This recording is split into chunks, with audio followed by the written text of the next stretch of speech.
Hello friends, welcome to back Vaishnavi style studio. आजच्या व्हिडिओमध्ये आपण बघणार आहोत 32 size deep neck blouse cutting.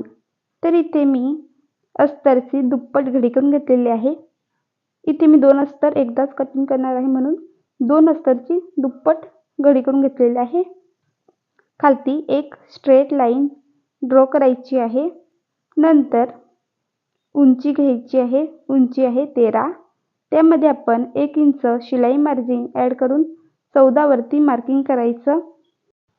Shoulder घ्यायची आहे आपल्याला. 32 ची छाती आहे, म्हणून शोल्डर 5.25, मुंडा खोली 5.25, 5.25 चा चौकोनी बॉक्स तयार करायचा आहे. छातीच्या मेजरमेंटसाठी छातीचा चौथा भाग काढून त्यामध्ये 2 इंच शिलाई मार्जिन ॲड करून घ्यायचा आहे. तर छाती आहे आपली 32. 32 चा चौथा भाग 8, त्यामध्ये 2 इंच शिलाई मार्जिन ॲड करून होतात 10 इंच. त्याच पद्धतीने कमर घेराचाही चौथा भाग काढून त्यामध्ये 2 इंच शिलाई मार्जिन ॲड करून घ्यायचं. कमर घेरा आहे 28. 28 चा चौथा भाग काढायचा आहे 7 इंच, त्यामध्ये 2 इंच शिलाई मार्जिन ॲड करून होतात 9 इंच. 9 इंचावरती मार्किंग करून आडवी रेघ मारायची आहे. मुंडा खोलीचा शेप मारायचा.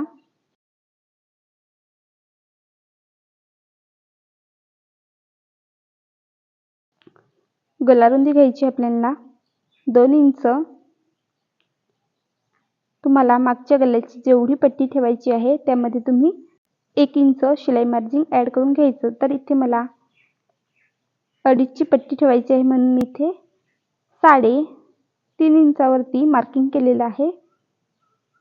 नंतर रुंदीला घ्यायचं आहे आपल्याला 3.5 इंच. छाती जास्त असेल तर इथे तुम्ही जास्त मेजरमेंट घ्यायचं. अशा पद्धतीने आखून घ्यायचं आणि गोल गल्याचा शेप मारायचा. तर अशा पद्धतीने आपलं मागच्या भागाची ड्राफ्टिंग करून कंप्लीट होईल. नंतर आपण पुढच्या भागाची ड्राफ्टिंग करूया. तर उंची घ्यायची आहे. उंची आहे 13. त्यामध्ये आपण 1 इंच शिलाई मार्जिन ॲड करून होतात 14 इंच. 14 इंचावरती मार्किंग करायचं आहे. अशा पद्धतीने आडवी रेघ मारून घ्यायची.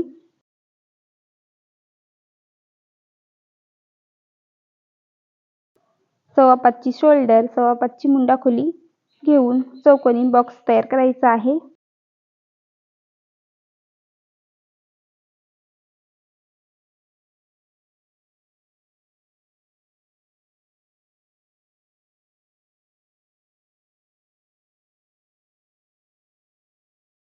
छातीचं मेजरमेंट पुढच्या भागा एवढंच घ्यायचं. अशा पद्धतीने कमरचंही मेजरमेंट त्याच पद्धतीने घ्यायचं.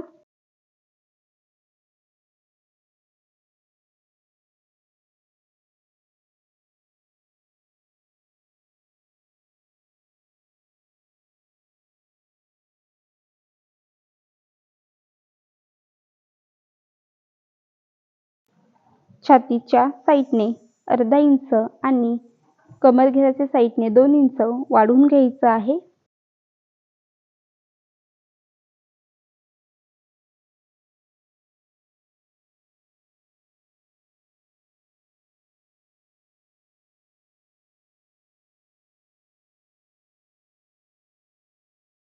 तेराची उंची असेल तर इथे आपण 3.5 इंच घ्यायचं आहे. दुसऱ्या साईडने आपण 3 इंच घेऊन आडवी रेघ मारायची. 4 इंचावरती मार्किंग करायचं आहे. खालती सुद्धा 4 इंच घेऊन सरळ रेघ मारायची. नंतर 2 इंचावरती मार्किंग करायचं. तिरकी रेघ मारायची.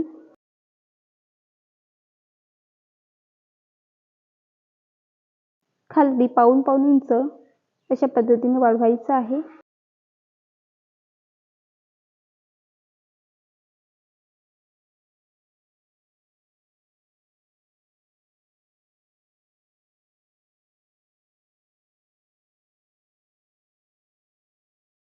पुढचा गला घ्यायचा आहे 6 इंच.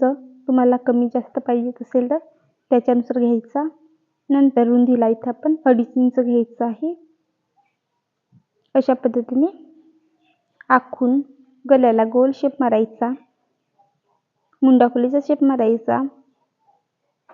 प्रिन्सेस कटचा शेप मारताना 2-3 डॉट सरळ घ्यायचे आहेत आणि नंतर मुंडाखोलीमध्ये वालायचे. अशा पद्धतीने खालती इथे पानाच्या आकाराचा शेप द्यायचा आहे.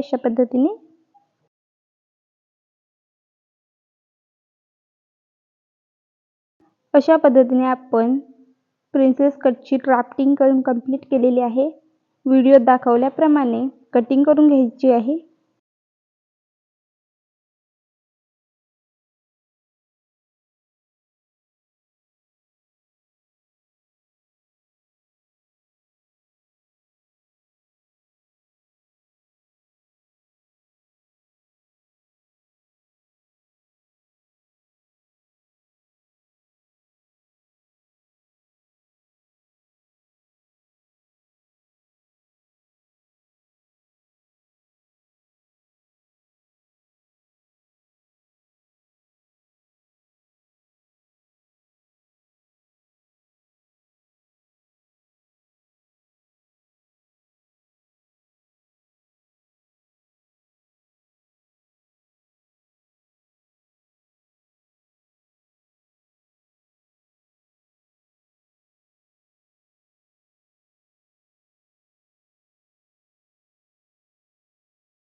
अशा पद्धतीने आपण कटिंग सुद्धा करून कंप्लीट केलेले आहे. आता आपण बाही कटिंग करणार आहोत. त्यासाठी इथे मी 4 दुप्पट घडी करून अस्तर घेतलेला आहे.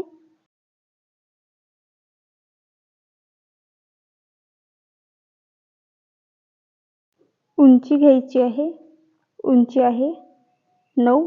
त्यामध्ये आपण 1 इंच शिलाई मार्जिन ॲड करून 10 इंचावरती मार्किंग करायचं आहे. आडवी रेघ मारायची. रुंदीला घ्यायचा आपल्याला छातीचा चौथा भाग. छाती आहे 32, 32चा चौथा भाग 8. इथे मेजरमेंट बरोबर होतं. नंतर घडीच्या साईडने 1 इंच घ्यायचं. बाही उतार घ्यायचा आहे 2.5 इंच. पुन्हा सरळ 2 इंच घ्यायचं आहे अशा पद्धतीने आणि बाहीचे दोन्ही शेप मारायचे. पुढचा आणि मागचा. पहिला शेप फुगी येईल आणि दुसरा शेप थोडासा डाऊनमध्ये. नंतर दंडगेराचं दुसरा भाग काढून घ्यायचा आहे. दंडगेर आहे 10. 10चा दुसरा भाग काढायचा 5. त्यामध्ये आपण 1.5 इंच शिलाई मार्जिन ॲड करून घ्यायचं. 6.5 अशा पद्धतीने मार्किंग करायचं. तिरकी रेघ मारायची आहे.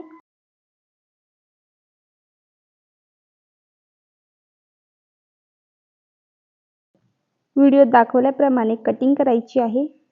सर्वात अगोदर साईडने कट करायचं. नंतर वरचा शेप कटिंग करायचा अशा पद्धतीने.